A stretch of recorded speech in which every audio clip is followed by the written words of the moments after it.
on to the news. I did see, we have to do this now because this actually is breaking. Zohran did an interview after his conversation with Trump, with NBC News. Zohran Mamdani says he still believes Trump a fascist after meeting. Full interview from 2 hours ago. We have to watch it. And joining me now is the mayor-elect of New York City, Zohran Mamdani. Mr. Mayor-elect, welcome back to Meet the Press and congratulations. Thank you so much. It's a pleasure to be back. Well, it is wonderful to have you here in person, fresh off of your first meeting with President Donald Trump. He praised you. He even said you could do a great job as mayor despite months of a bitter back and forth. Were you surprised by the warm welcome that you got? You know, I was looking forward to having the meeting with the president to speak about the needs of the 8.5 million people who call the same city we love home, and to speak, frankly, about the affordability crisis that is pushing so many of them out of those 5 boroughs. And I found in the meeting that I had with the president a productive one, and a meeting that came back again and again to the central themes of the campaign that we ran: the cost of housing, the cost of childcare, the cost of groceries, the cost of utilities.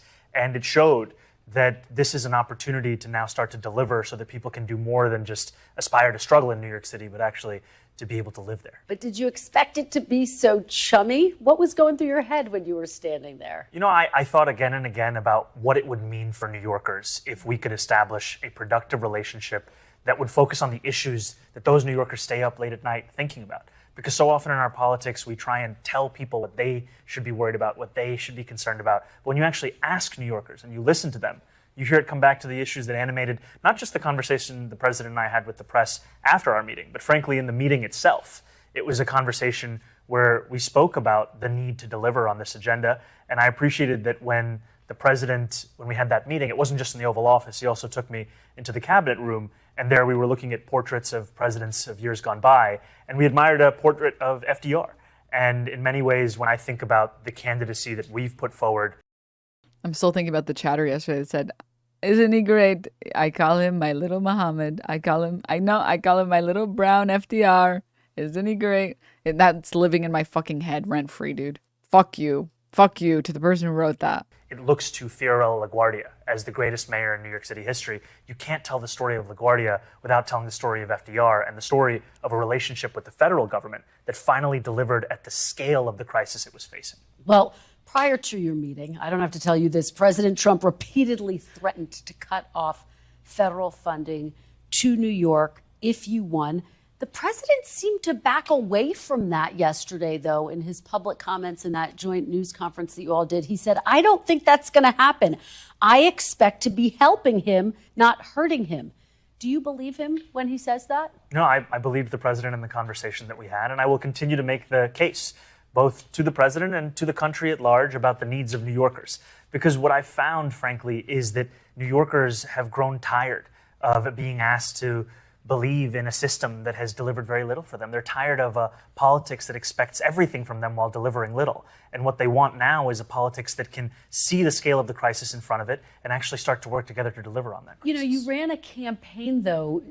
I mean, I called it. I'm just going to say I called it. That Trump currently has no one in his party that has any motion, that has any juice, that has any, like, any good vibes at all. Everyone in the Republican Party is just fucking depressing.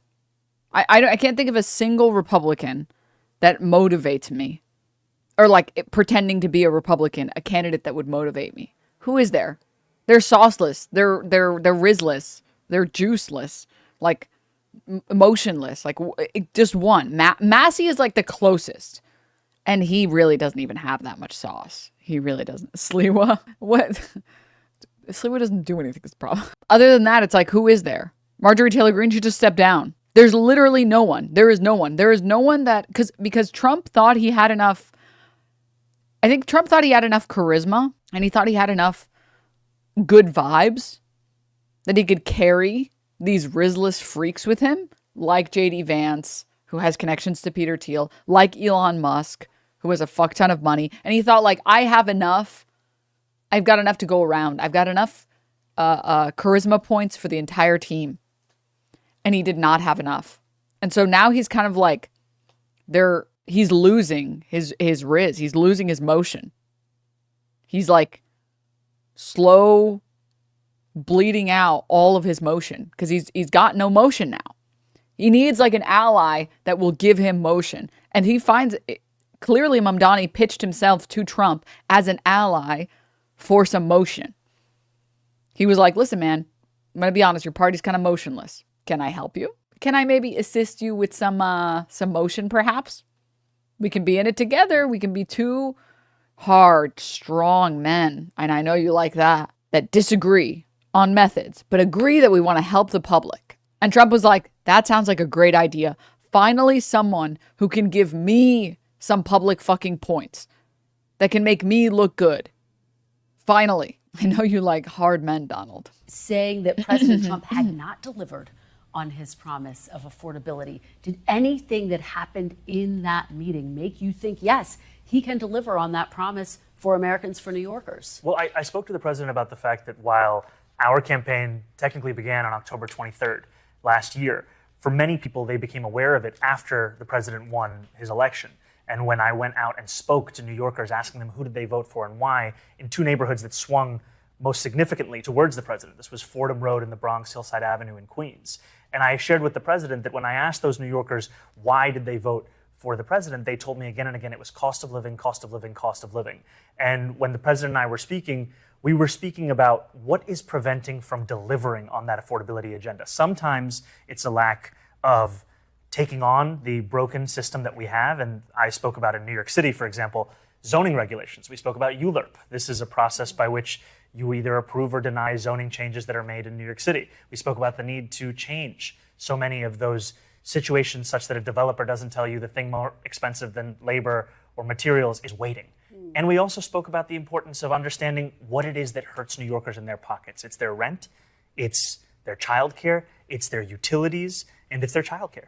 Because the childcare, I say twice, because it is the second highest cost after housing, $22,500 a year for a single child. Well, let me ask you about the other threat that we heard from President Trump to send troops to New York City to address issues of crime and immigration. We've seen him do this. Also, by the way, great save. I don't want to be the one to say it, but he definitely misspoke and said childcare twice accidentally and then realized he did and was like, and just so you know, I intentionally said childcare twice because it's really important. It's like, I know you didn't, but that was a quick save, so you're off the hook. Other major cities. Did you get any assurances in your meeting, Mayor-elect Mamdani, that President Trump will not send troops into New York? I told the president that the cornerstone of an affordability agenda is public safety, and that it is critically important to me. And for all that has been said and all that has been spoken about, and the tens of millions of dollars looking to make New Yorkers fearful of that question, the truth of it is, in fact, that I'm looking forward to working with the NYPD to deliver on that. And I shared with the president that my decision to retain Police Commissioner Jessica Tisch is in large part a recognition of the fact that in her time leading the NYPD, she has driven down crime across the 5 boroughs while starting to uproot corruption that was endemic in the top echelons of that department under Mayor Adams. And I'm going to follow up with you on your decision to keep Commissioner Tisch. But to this core question that I think so many New Yorkers are curious to know the answer to, what did President Trump say to you? Did he assure you he will not send troops into New York? He told me that he cared deeply about public safety. I said I cared deeply about the same. But did he say he wouldn't send troops? What I told him is that what separates New York City from anywhere else in the country is we have the NYPD.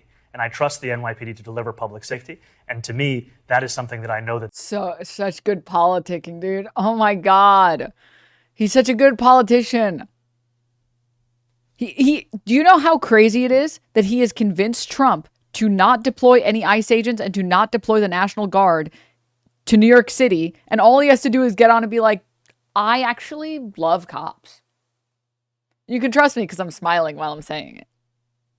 And I'm definitely not lying to your face. It is definitely a stalwart position for the left that we love cops.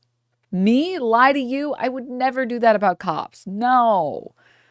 I love them. I love them so much. They're great. They're great. And that's why I don't want any ICE agents and I don't want National Guard here. Because we love them. Ask any leftist. We love them. They can do, that they have done, and they will continue to do under my leadership. So he didn't rule it out in your meeting? I made it very clear what we wanted to do was to deliver public safety and affordability, and the NYPD would be the ones to do so. In that press conference with President Trump, a reporter asked you whether you believe that President Trump is in fact a fascist, a word that you've used in the past. You were about to answer, then President Trump sort of jumped in and he said, quote, "That's okay, you can just say yes. It's easier than explaining it." So, Mr. Mayor-elect, just to be very clear, do you think that President Trump is a fascist? And after President Trump said that, I said yes.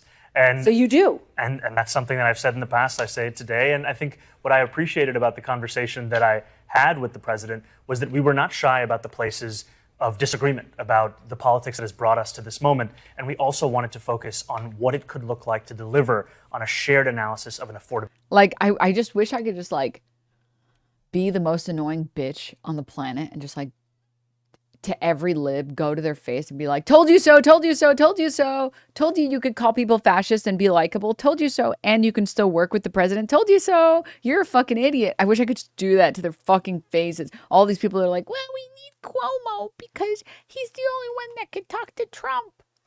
We need Nancy Pelosi. She's the only one that can talk to the Republicans. We need Chuck Schumer." Fucking losers. Fucking losers.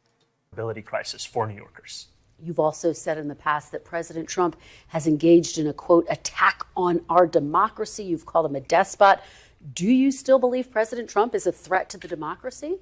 Everything that I've said in the past, I continue to believe. And that's the thing that I think is important in our politics, is that we don't shy away from where we have disagreements, but we understand what it is that brings us to that table. Because I'm not coming into the Oval Office to make a point or make a stand. I'm coming in there to deliver for New Yorkers. And a few weeks ago, I was asked by a reporter 3 words to describe myself. I said, New York City.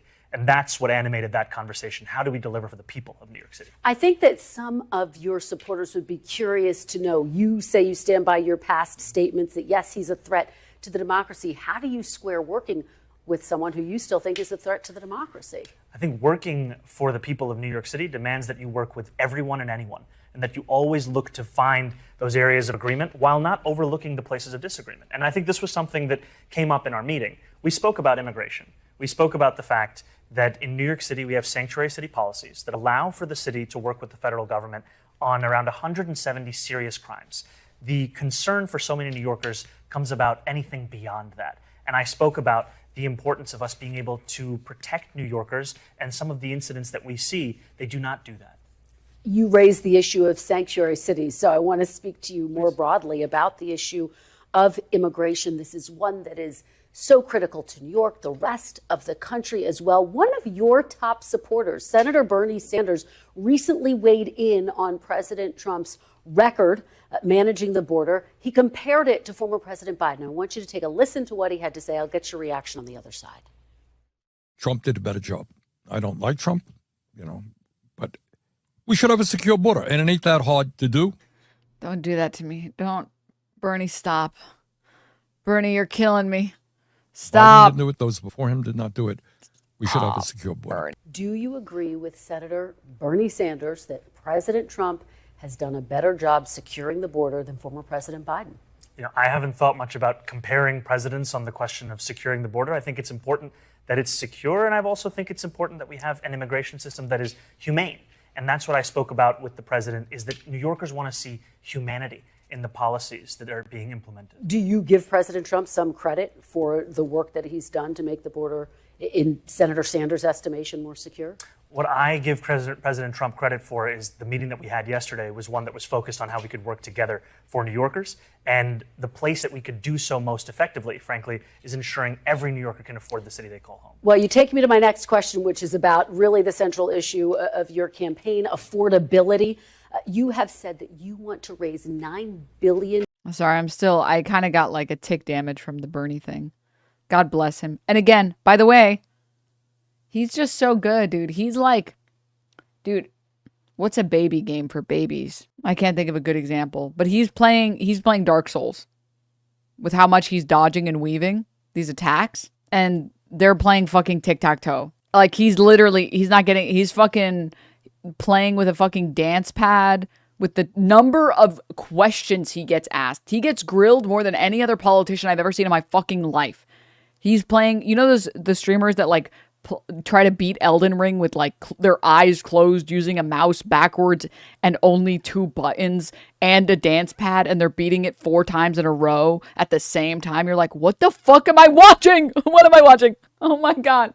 I'm struggling to just beat the game. That's what he's doing. That's what he's doing. And he's going for a no-hit run. And other politicians are like, they have the easiest build. They're over-leveled on every boss. They've got the best gear. And they've got good peripherals. And they're failing completely. The boss is just like frozen. It's just T-posing. And they're like, dude, I can't beat this. I don't know what to do. Should I jump off the fucking bridge? I fell. What do I do now?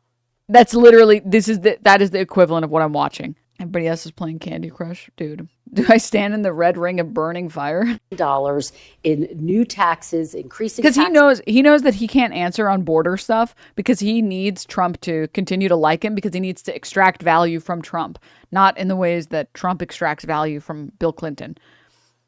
So he doesn't want to comment on that. And it doesn't benefit him to like compliment Biden. Literally, complimenting Biden is the worst of both worlds. You have real voice. You have Trump hate you now. You have all the Republicans hate you now. Establishment Democrats that are totally useless, that will never help you ever or endorse you, are like, well, we appreciate that you capitulated. We appreciate that. And now leftists hate you. There's no benefit. So what do? You say like, well, personally, I'm just the mayor of New York City. I can't comment on that. I don't know. I'm trying to focus on improving the city for the people that live in it. It's not my personal responsibility. I think I should spend all my time focusing on making the city better for the people who actually voted for me and for the people who didn't vote for me who live in the city. It's like, oh, beautiful, beautiful, beautiful. Yes. On the wealthy, on businesses, in order to fund your key policies like universal child care, which you mentioned. You would need Governor Kathy Hochul to be on board with this. You'd need her signature. She has never publicly committed to increasing taxes. I know you just spoke with her. Mr. Mayor-elect, did Governor Hochul commit to you that she will support and sign on to your plan to increase taxes? The governor and I had a productive conversation, and what we both committed to is working together for the affordability agenda. And one thing I appreciate of the many about Governor Hochul is that she's been focused not just on affordability, but specifically on universal child care for quite some time. And now is the time to bring a partner forward in City Hall. And I've said plainly and openly that I believe that these are two tax proposals that make sense, increasing the personal income taxes on New Yorkers making $1 million or more by just 2%, increasing the top corporate tax rate to match that of New Jersey. And what I've also said is more important than how we fund something is that we fund something. And if there are additional or alternate revenue streams to do so, I will accept them and I will celebrate them, because the most important thing is to actually deliver for the New Yorkers who right now can't even conceive of having a family in New York City because of how expensive we've made childcare across the 5 boroughs. Well, and your entire agenda is incredibly ambitious: universal childcare, free buses, among other things, lowering rent. Can you deliver on this agenda without Governor Hochul agreeing to increase taxes? Well, I'm thankful that I'm not going to have to engage in the hypothetical, because I am confident of the two of us. Oh my God. Just fucking, it's every answer is just a slam dunk. How can one man hit so many 3-pointers? How is it possible? How is it just, the iframes are crazy. Well, what if she doesn't participate? Then what? I'm not going to engage in your fucking pathetic hypotheticals, because I'm confident that she will work with me. Working together to deliver on this agenda and ensure that finally, and this goes back to just that portrait of FDR, we look at what politics has been in the past. It has been there in the moments of such transformation, meeting the scale of the crisis. We can do that again. So just yes or no, you think she'll raise taxes? I think she'll work with me to deliver on affordability. I think raising taxes make the most sense. If there's any alternative that raises the same amount of money, I'm open. All right, let's talk about another. Oh my God. Just. This is a guy you pass to every time. This is a guy who clutches. Every time, dude. Every time. It's crazy. Dude, how do I queue with these people? I want to queue with this guy. I want to knock 2 and then be like, there's one guy left. He's hurt. I cracked him. He's hurt. And I don't want my teammate to fail. I just want, he clears so easily every time. Another major issue, which you referenced, policing. So many major issues. Crime. There are a lot of major issues, I know. 5 years ago, you were calling for defunding the police. Now you are in charge of the largest police department in the country. You have tapped Commissioner Jessica Tisch to stay on in her job. She has accepted She wants to put thousands more police officers on the streets of New York. Will you do that, Mr. Mayor-elect? I've said over the course of the campaign that I think the number we have had budgeted of 35,000 officers is a sufficient number. What we have to do, however, is allow those officers to focus on policing. And what I mean by that is that in 2020, the response time for the NYPD was less than 11 minutes. Today, it's closer to 16 minutes. Large part of that is because officers are now having to deal with 200,000 mental health calls a year. And so our proposal is create a Department of Community Safety, task it with the mental health crisis, the homelessness crisis, and allow officers to focus on serious... Like, this is what we have to talk about here. This is what I mean when I say we need more people like Mamdani, who 5 years ago are like, dude, yeah, you're a fucking fascist. Yeah, fucking defund the police. And then when he sees that he has an opportunity to hold a position of power, he's like, what? That's definitely not what I think. That's not... I really respect the boys in blue. I really respect them a lot. It's a hard job to be a piggy. I mean, to be a brave American. I really, yeah. No, I do. And my fingers are not crossed behind me, just so you know. Just so you know. I'm being totally honest. Okay? What I am going to do is introduce... because I know as New York, the mayor of New York City, I can't just go ahead overnight and fucking kick out all the police. It's not going to go over well, unfortunately. But I just need to show New Yorkers that we don't need fucking police.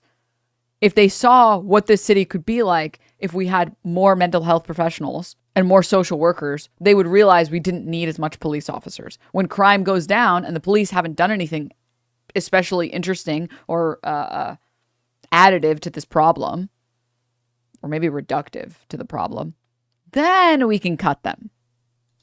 Crimes, so we can get back to the work of delivering on this, as opposed to being trapped in a political discourse without addressing the systemic crisis. But you know, violent crime is substantially down under Commissioner Tisch's watch. Do you acknowledge that her approach is working, and therefore do you need to listen to her when she says, I need more cops on? I hate when everything is just attributed to one random fucking piece of shit. It's like, I sure hope that there are no other confounding variables right now that are causing any of these things to get better or worse. The street. The reason I made the decision to retain Commissioner Tisch is because of the importance of outcomes. The fact that she has been able to deliver on rooting out corruption while lowering crime is something to be celebrated.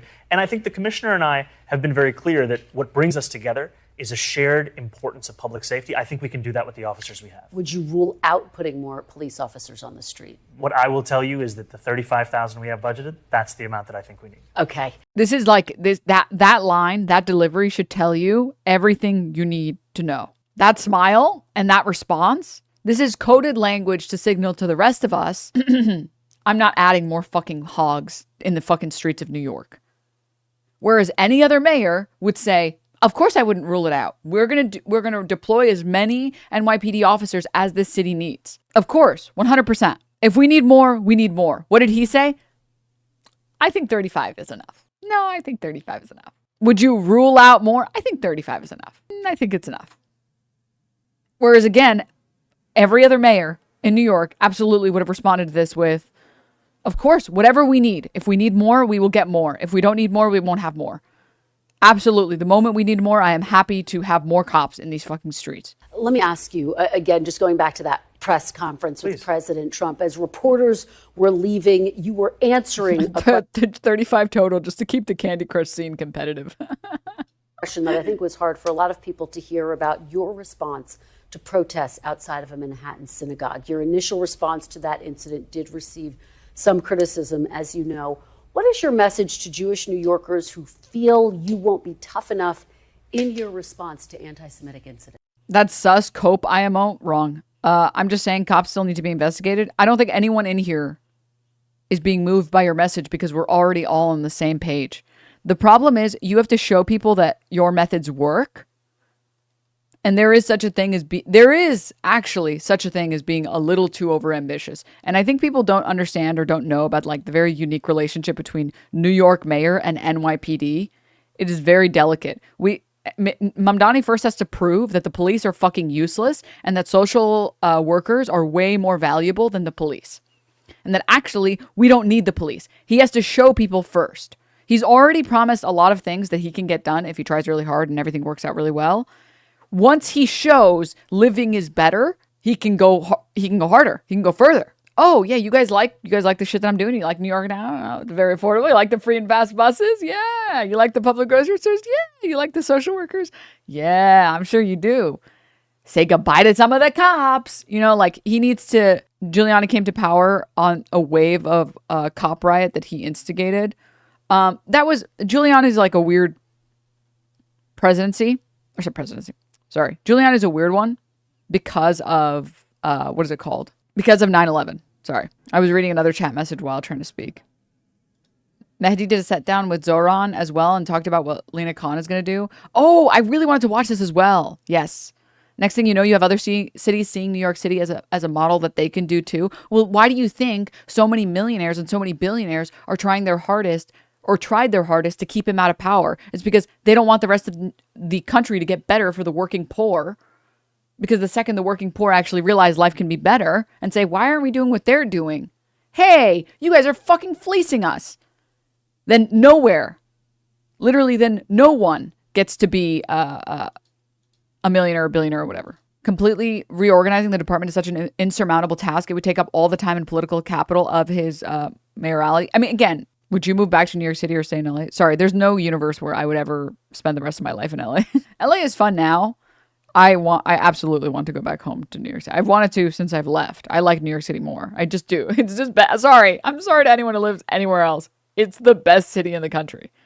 It is. I know I'm partial. I know I'm partial. Of course I'm partial. I like public transport too much. And I don't really care about having a big yard. Those two things alone they make New York City the best place to live. Why even live in LA then? Oh, because I do streaming and I have a lot of friends that live here. And what's the point of living somewhere where you're just like isolated and alone if you can live somewhere that you're not isolated? People are the most important part of living.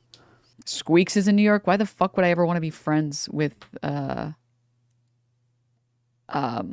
the fuck is that guy's name? Oh my God. What the fuck is his name? Vivek Ramaswamy. Why the hell would I want to be friends with that guy? What the hell? What would make you think I would want to be friends with Ramaswamy? You think streamers would ever move there if it improved? Maybe. I don't know. That I'm looking forward to being the next mayor of New York City and fulfilling the commitment I've made to Jewish New Yorkers over the course of this campaign, which is a commitment to not only protect them across the 5 boroughs, but to celebrate and cherish them. And what that looks like is rooting out anti-Semitism. It looks like increasing funding for hate crime prevention programs by 800%. And it also looks like ensuring that we have NYPD protection outside of synagogues and temples, especially on the high holy days. And I want to just say, recently on Yom Kippur, there was a horrific anti-Semitic attack in Manchester. A rabbi in New York City reached out to me and said, could you ensure that there's additional police protection outside of the synagogue for today? I said, absolutely. And I also asked, what if that rabbi did not know the next mayor of New York City? We have to make it so that it doesn't matter who you know. It matters that you will get that safety and security because you're a New Yorker. That's the administration I'm going to put together. All right. I do want to talk a little bit about the future of the Democratic Party. A number of Republicans are casting you as the face of the Democratic Party. Mr. Mayor-elect, I wonder, do you think that Democratic socialists can win across the country in battleground states, for example?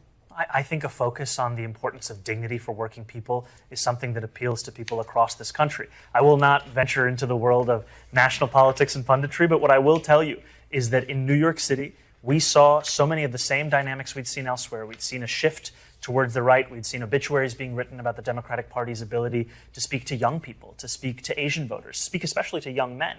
And I actually shared this with the president, that the very constituencies that he had won over, that were a critical part of his increased vote share in New York City, were the ones that we then looked at as who we should focus on to bring back into the party. And I think that when you speak to those constituencies with the same respect you'd speak to any other, you will see that they will then engage in the process. We saw an increase in voter turnout amongst 18 to 29-year-olds by more than 300%. And that's because we spoke to them as New Yorkers who are facing an affordability crisis, not as young people we have to finger wag to participate in democracy. 2 more quick questions. If Democrats win the midterms, do you want to see Leader Jeffries become the Speaker of the House? Yes.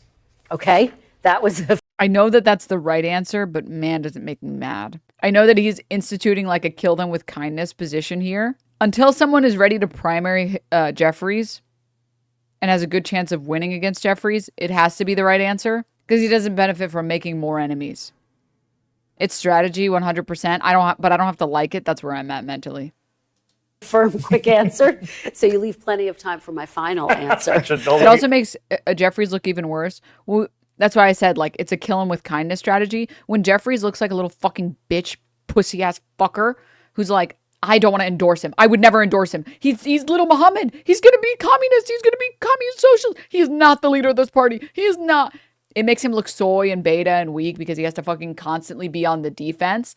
And there's no party unity. So it makes Hakeem Jeffries look bad that vote blue no matter who, except when it's little Muhammad, except when it's that guy. Then do not vote blue no matter who. Then don't vote. No. And that Zohran can immediately be like, yeah, no, that's fine with me. I'm New York mayor. Okay. I'm New York City's mayor. I'll do my New York City mayor thing here. You do your thing there. You know, okay. So, like, again, I get it. There's also, when you are speaker, there's so much more pressure on you and there's so many more eyes on you. It's so easy to become even more hated. Like, people fucking despise Nancy Pelosi. They fucking despised her. Understandably, I get it. I do think him being speaker would make him even more despisable. Oh, and Schumer, yeah. Like, absolutely despicable. People fucking hate Schumer. He looks like a totally incompetent fucking fool.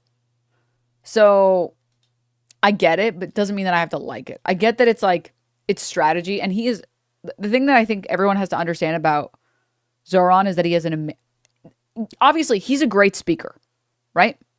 He is a great speaker, great orator, great communicator. And you can't have, even with the most competent team, if you put Jeb Bush and Jeb Bush follows all the team's instructions, he's just not charismatic enough to win. Like, Cuomo could have the best team and he just still comes off as a rapist. You just can't, there are candidates you can't make likable. You just can't. So, Mamdani is positioned very uniquely where he's young enough and has, is not so experienced and so nepo baby that he has full confidence in himself, which means he relies heavily on his team. There's like, I've talked about this before. There's a really cool study on like how, not the age old question, because I don't think it's that old, but basically whether or not younger doctors or older doctors are better, because there are pros and cons. Older doctors have a lot more experience that younger doctors don't have, but younger doctors might be more sharp, right? And the answer was, because younger doctors have so little experience, they're way more likely to catch weird, unique illnesses and diseases because they're way more likely to double check and triple check and quadruple check because they don't have enough ego yet. So if you have a weird, unique problem and you're not sure what's wrong with you and you've tried all the standard stuff, blood tests, whatever, you should go to a younger doctor because they're more likely to try and go through all of the possibilities. Older doctors will have better rates of success on, for example, like surgeries and stuff, but they're way less likely to catch weird, unique, rare diseases. That is to say, Mamdani, and this sort of applies everywhere. You can use this principle to apply it everywhere, that like once you've done something for too long, you develop crazy ego because you feel so comfortable and confident in that thing. I watched a documentary that completely contradicts your point. It's called House. Well, I watched something that completely contradicts your point. It's called, what's the fucking show about the autistic doctor? And it's like the worst portrayal of an autistic person I've ever seen in any, The Good Doctor. Oh my God.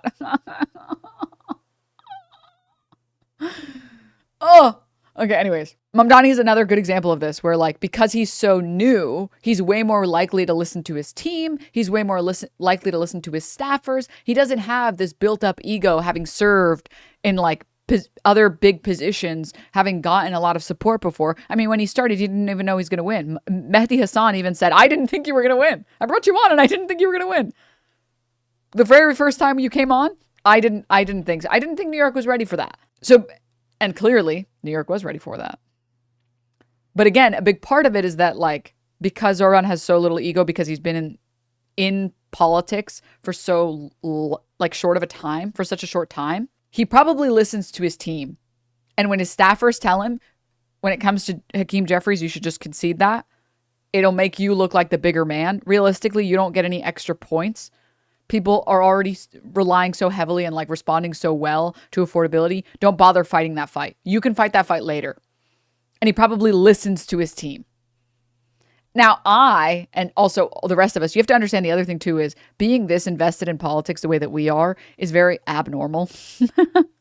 Most people are not this invested in politics. Most people are invested in politics at like a very bare minimum level, which is they see someone they like and then they vote for that person, right?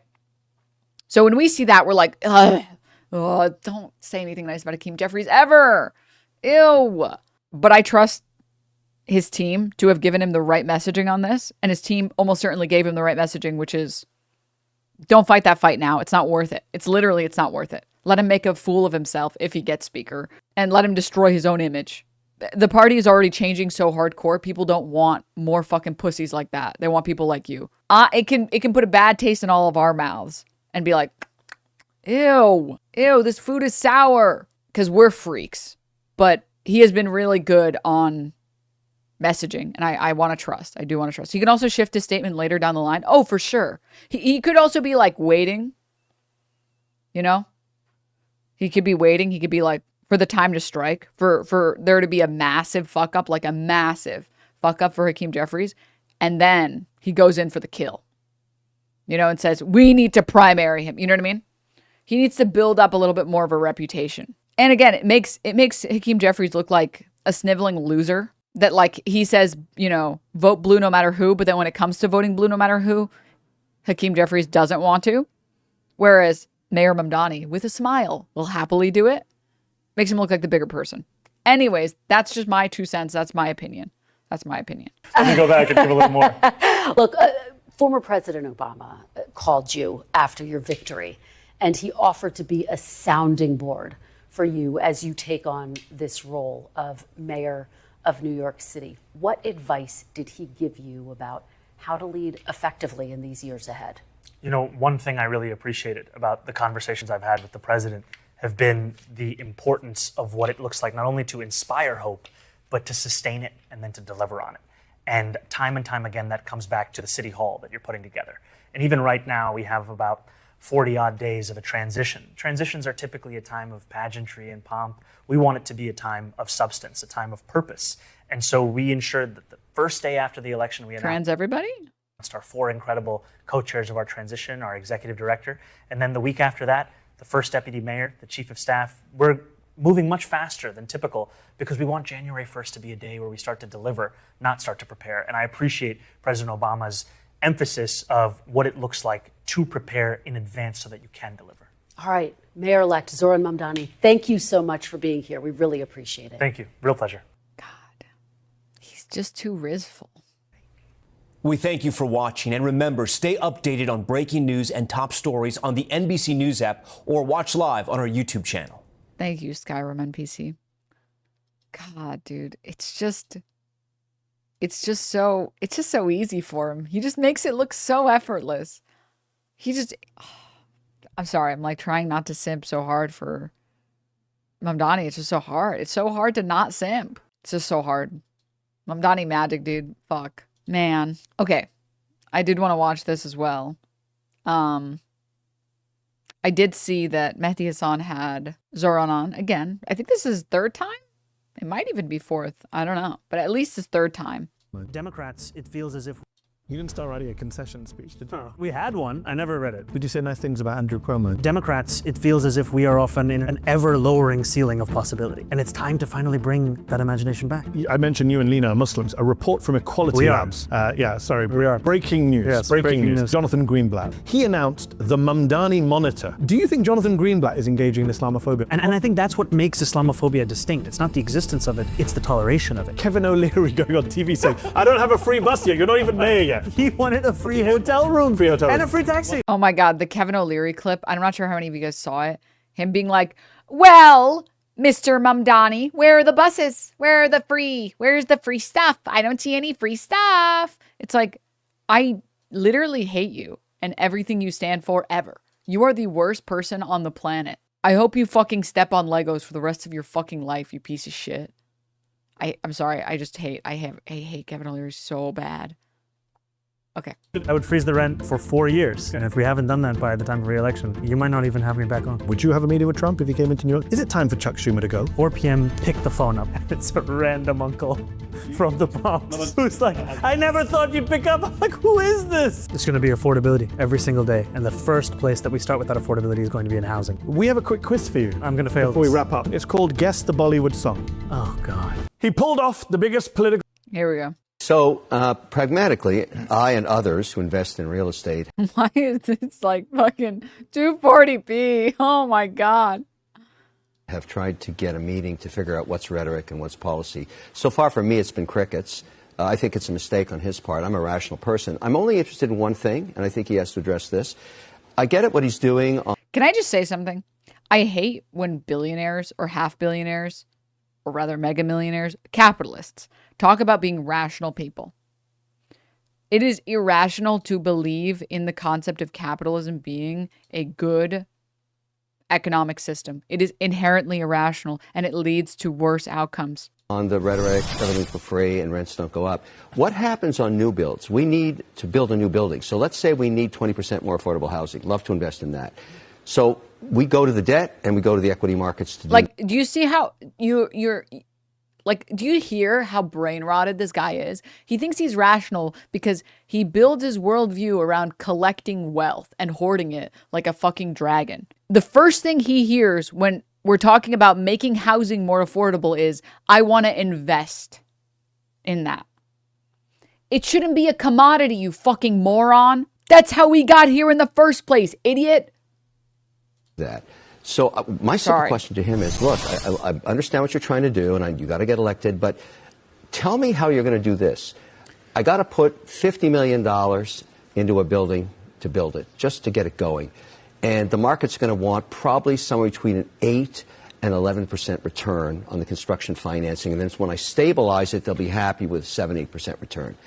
You're telling me I have to have frozen rent rates, even going into 3% inflation. How am I going to be able to raise any money for a new build?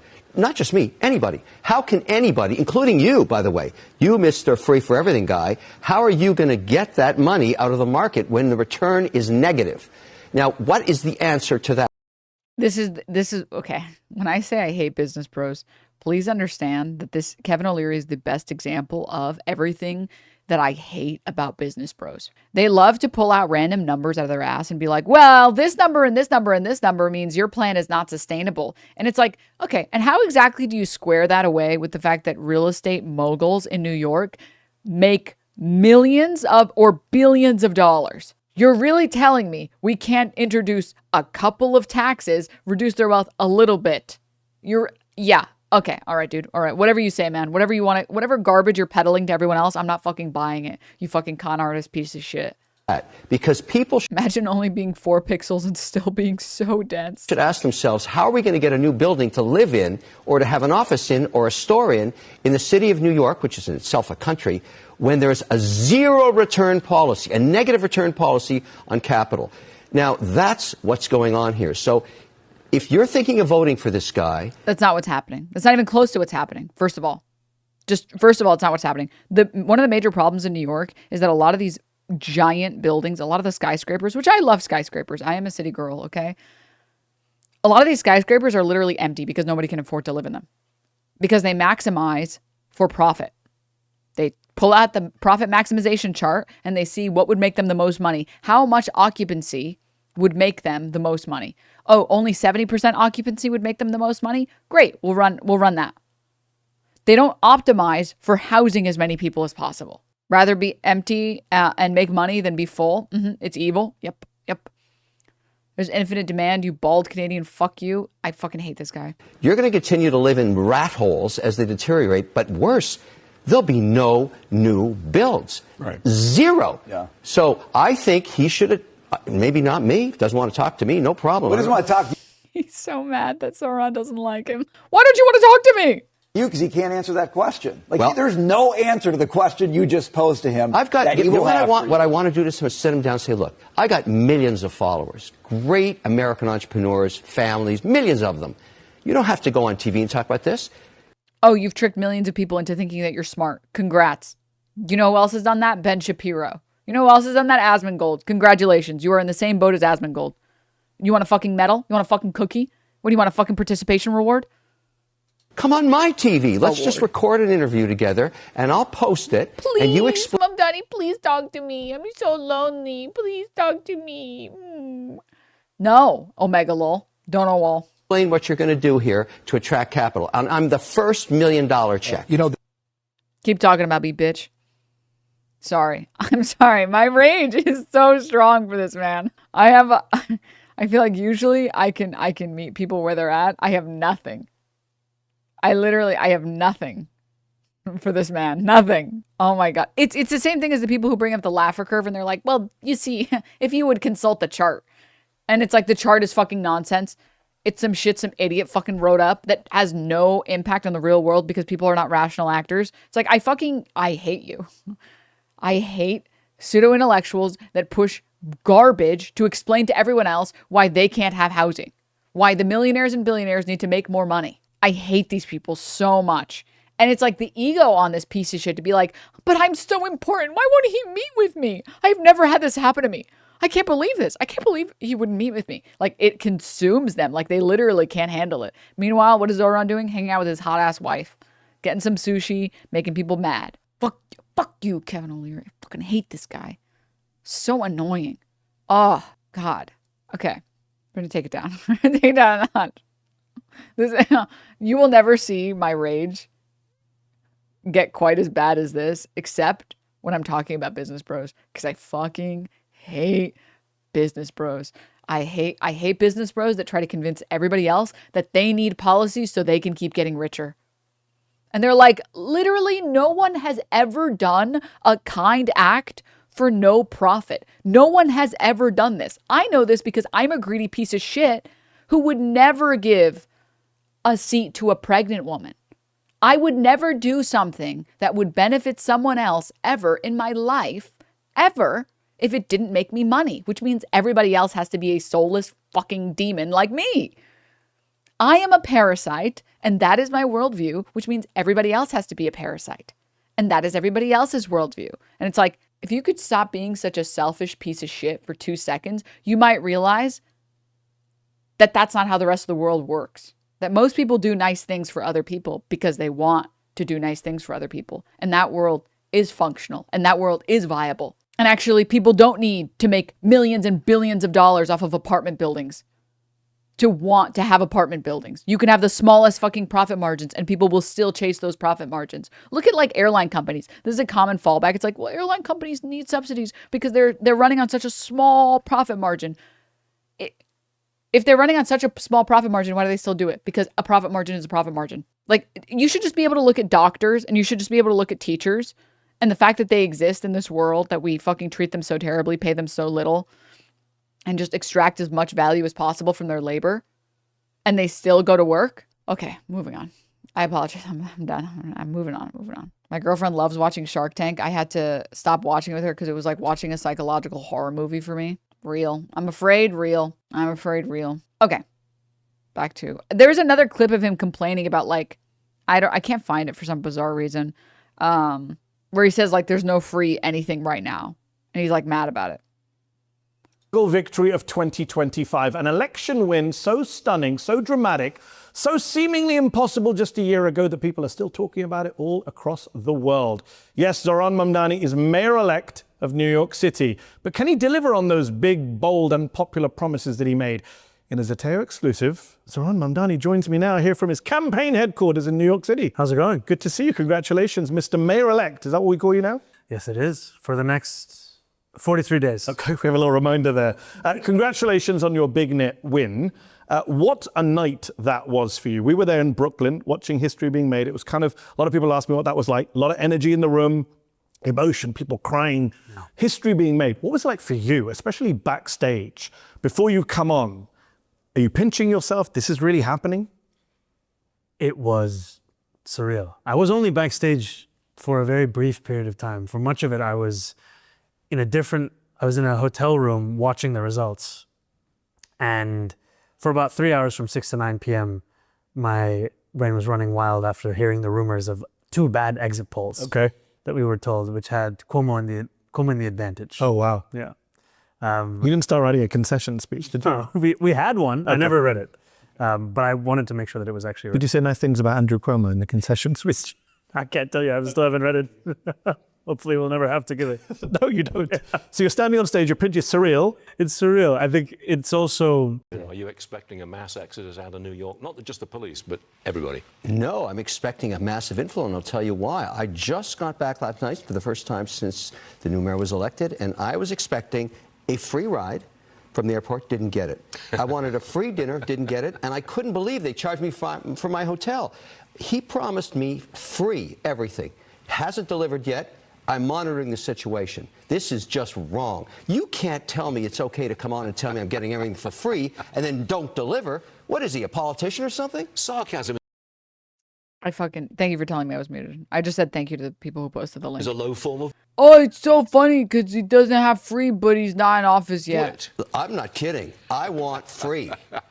That's what I'm getting out of him. Let's go. Those buses. I was surprised that the homeless have not already taken over city buses on the ground that they elected the guy who's going to give it for free. It's money for nothing and chicks for free, but not for me, apparently. That was a line from a song. It is. It's Dire Straits. It's like two fucking demons wearing human suits pretending to be human. It's fucking vile. Makes me want to fucking throw up in my mouth. You know, like, the reason that the uncanny valley exists is one of the suggestions of why the uncanny valley exists is to prevent us from getting near like corpses or like diseased bodies, diseased like limbs or whatever the fuck. And that anything that starts to look not human is concerning for us because, you know, your body has like an instinct desire to protect you. Again, the suggestion seems to be like keeping you from corpses with like leprosy on them or whatever. I get my body is sending me that signal right now looking at these two fucking freaks. It's like, there is something wrong. Like, these aren't real human beings. These are fucking demons sent from hell to make this world hell. It's like triggering my fight or flight response. I'm like, ugh! That should have been his campaign song. Mark Knopfler's the guitarist. Exactly. He got it right 30 years ago. He did indeed. Are you expecting a mass exodus? Fucking hate these pieces of shit. I flew into New York and expecting what the new mayor promised. Free everything. Free ride? Nope. Free dinner? No. Free hotel? Definitely not. What is he, a politician or something? If you campaign on money for nothing and chicks for free, you'd think the buses would at least be comped. Great song. Terrible policy. Bro really thought he ate with this. Can you imagine tweeting this shit out because you thought you were spitting straight fire? Meanwhile, it got 6 million views and you got ratioed to shit. 3.7K replies, 2.9K likes. Oh, delete your fucking account. Literally delete it. Oh my God, you're a loser. Can I just... Here you go. Here you go, man. I think you forgot this. I think you forgot this L. If you'd like to hold it, just hold on to it. I think you'll need it. I think you'll get a lot of value out of it over the next couple of years. What a fucking loser. Oh my God. Tweeted at him? No, this tweet's so fucking old. Anyways, I apologize. We're returning. We're going back to the original video. It's also incredible because I'm on that stage and I'm looking out into a crowd of people who have, some of them have helped to raise me. Some of them have, you know, people I went to school with, people who were canvassing with us in the winter. You know, I mean, so often canvassing in mayoral elections begins with petitioning. Yeah. And these were people who were there at the library, you know, in the days when it was so cold that no one even knew an election was coming. And they were there in the crowd. They were there. They had punched their Zetro cards 2 times over. And to be able to share that moment with them, it was lovely. But I still haven't been able to see the stream, huh? You haven't seen our live stream was good. Yeah? Ted Cruz Should I loved rewatch it. Ted Cruz loved it. Yeah. It's there for you to watch. Did you see when he popped up in the view? Did it say like dead, you know? No, he was on Fox criticizing our live stream. That night, you win. It's a big night for the Democrats. Democrats win almost everywhere. Yeah. Mikey Sherrill wins in New Jersey, the governorship. Abigail Spanberger wins the governorship in Virginia. A lot of Democrats, a lot of pundits say those are the victories we should look at for lessons. Zohran Mamdani's win was good, but it's New York. It's not replicable on a national stage. What do you think your... Sorry. I hate, this is like one of my other big pet peeves, other than business bros. When people look at something that worked and they're like, okay, yeah, maybe it worked there, but it definitely can't work here. Just shut the fuck up forever. Forever. Just shut the fuck up. Just like, I don't know, for like forever. Just for the rest of your life, just shut the fuck up. That's it. That's all I'm asking. That's it. That's all. That's all. It's when people are like, we can't have trains. Our country's too big. Just shut the fuck up forever. Just shut the fuck up. Just forever. Just forever. Just silence forever. It's not that hard. Just forever. When teaches or tells your party. Because here's the thing. Even if it's not applicable, it doesn't mean that there aren't lessons that can be learned. Even if you can't replicate exactly what Mamdani did in New York City, in like a city in Missouri or in like Idaho or in Utah, it doesn't mean that there aren't lessons that can be learned. So like, regardless of the city, regardless of the state, everywhere Americans, everyday Americans are suffering with prices, are suffering with healthcare costs, are suffering with schooling. Like, the problems that Americans are having are kind of the same regardless where you go, as long as you're talking about people, the working class. The working class people, regardless of where they are, they're suffering the same financial issues. Some more than others, of course, but the issues are the same. And if you focus on those issues and you campaign on those issues and you actually try and implement policy on those issues, you will get voted in. So it doesn't really matter whether or not you can replicate exactly one-to-one that if you took Mamdani, put him somewhere else and had him run, he wouldn't have won somewhere else. It doesn't matter because you can take the things that let him win and apply them. Like, it's like nationwide.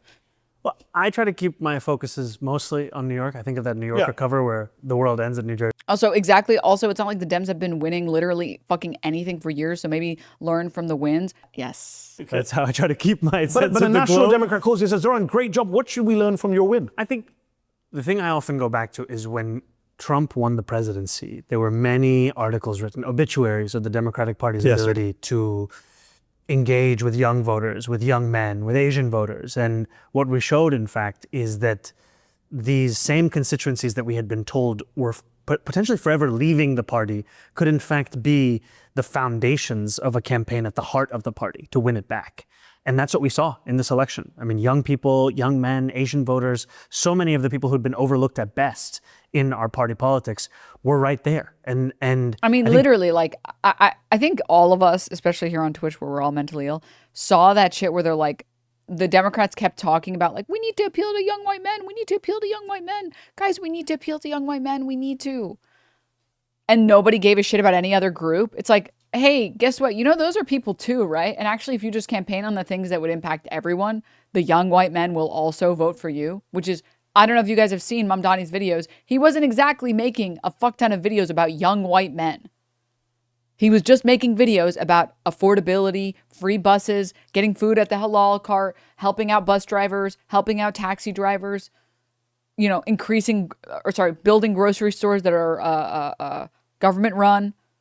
There wasn't an entire fucking segment dedicated to helping young white men, because when you decide that's going to be the only primary focus, you're basically telling everybody else you don't give a shit about them. And I know it's crazy, but like, young white men are people just like everybody else is people, and you can just help people. You don't have to make everything identity politics.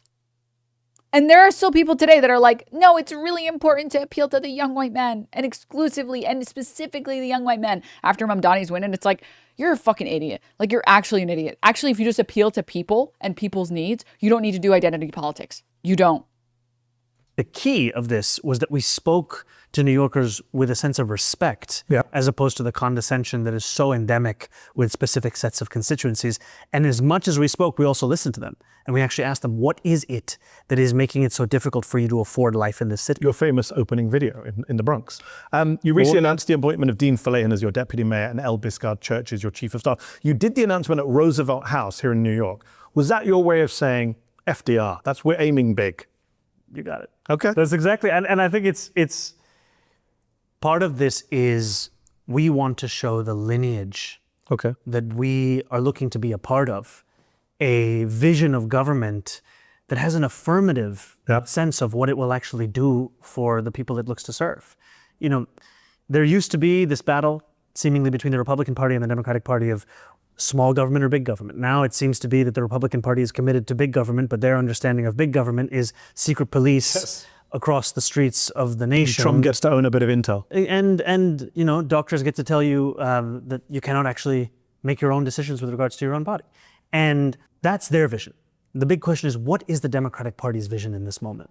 And in sharing the news of our first appointments firmly within a history of what it can look like when the Democratic Party actually dreams and delivers for working class people, it shows that we can return back to what used to be that vision. So you recently announced your transition team too. It's pretty star-studded, mostly run by women. CNBC was reporting the other day. I have to tell you something before you even go on. I had an uncle, not blood relative, an uncle. No, we have to specify what the relation is. I had an uncle text me, and he was like, all women? It's like, we should diversify this. Yeah, we need to. Hey, where's my DEI? What about the uncle? It's like, brother, you don't worry. You had your time. Everyone will be there. Everyone will You're be there. going to be fine. I think the uncles will be fine. CNBC reported that some business leaders in this great city are, quote, looking for therapy and therapists because of one particular woman on your team, transition co-chair, former Federal Trade Commission chair, Lina Khan, who they fear, they hate in many cases. What is the symbolism of her appointment? What message are you sending to business leaders? Well, I think the message we're sending to everyone is that at a time when Donald Trump is looking to use the law as a weapon to punish working class people, here is someone who has showcased the ability for the law to be something that protects those same people. And I have long been inspired by Lina Khan's protection of people across this country in the face of corporate greed and the willingness to actually use the tools of government to take action. Because for so long, what we've been told are the only options in front of us are to support something or to issue a strongly worded letter in opposition to that thing. And what she has shown is, in fact, you can use these tools to deliver. So on that note, there's been reporting that Lina Khan, I think Semaphore reporting that she's exploring using some of the lesser known laws hidden away on the books in New York to help bring costs down and get your affordability agenda through and have legal backing. Semaphore reported that she has a plan to make sure Yankees fans aren't ripped off by the price of beer in the stadium. Is that something you are working on together? And if so, will New Yorkers have two Muslims to thank for cheaper beer at football games? Yes. Dude, this is the other thing too. Americans should be like the least Islamophobic people on the planet because I'm just in both of these groups. So we have the worst transportation in this on the planet. Some of the worst, like the car cell mindset in the US fucking blows dick. It's so ass. And guess what? You have a Muslim friend, they're designated driver every time.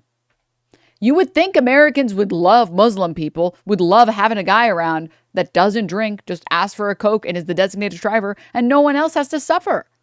And yet people just can't stop being racist for 2 seconds to realize how good life could be.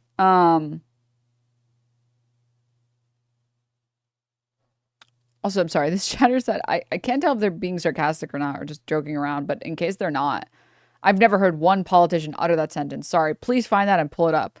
About young white men, here's John Fetterman saying, where is it? Oh, I had it and then it like fucking pulled up that nonsense. Where is it? Once we've kind of turned our back on that, oh, here it is. I'm not sure if that's possible, to be honest. I think it's seriously been eroding for a while. Fetterman said, and then he added in a conversation that he had with voters, many say it feels like men are the problem, men are to blame, and their masculinity is toxic. Once we've kind of turned our back on that demographic, it could be difficult to rebuild that and replace that with voters. I think migration has been an ongoing phenomenon for several years, and that was front and center, and, in part, the election in 2024. Here's that. And it's like, well, that guy had a stroke. He doesn't count. Okay, man, like, what about these? Also, the amount of manufactured consent from CNN, MSNBC, MS Now, CNN, saying the plight of boys and men. And if you look up this like headline, you'll find a billion more articles. And here you can see March 2025, Maryland Governor Wes Moore talking about how the well-being of our young men and boys has not been a priority. I want Maryland to be the one that's aggressive and unapologetic and be able to address and fix it. Michigan Governor Gretchen Whitmer shared plans to help boost young men's enrollment in higher education and skills training. A DEI initiative which folks on both sides of the aisle may appreciate. Literally, I want DEI so we can get more men in college. Can you imagine campaigning on that? And these are just two people, that I found within 5 minutes of looking for this. Obviously, again, you want to exclude Fetterman because he had a stroke. You can find a billion more examples of Democratic politicians talking about how we need to appeal to young men, how we need DEI for young men, how we need to prioritize young men because young men are the most important voting group and we need to appeal to them as much as possible. I've heard nothing but that for the past fucking 4 years. And surprise, surprise, if you just run on good messaging and you run on affordability and you don't run on culture war garbage, people will vote for you. So I don't know if it was a genuine question or you're just trolling and baiting me, in which case you got me, you baited me. But if it was a genuine question, I tried to answer genuinely. And I hope that was good enough. Everyone else in here who knows, they know. Everyone else in here is politics brained. You have seen the headlines for the past, I would say since Trump won the first time around, how we aren't appealing to white men enough. And there's, again, just look it up. There's a million articles. That was like less than 5 minutes of searching to pull up like four Democratic politicians that have talked about wanting to appeal to young men.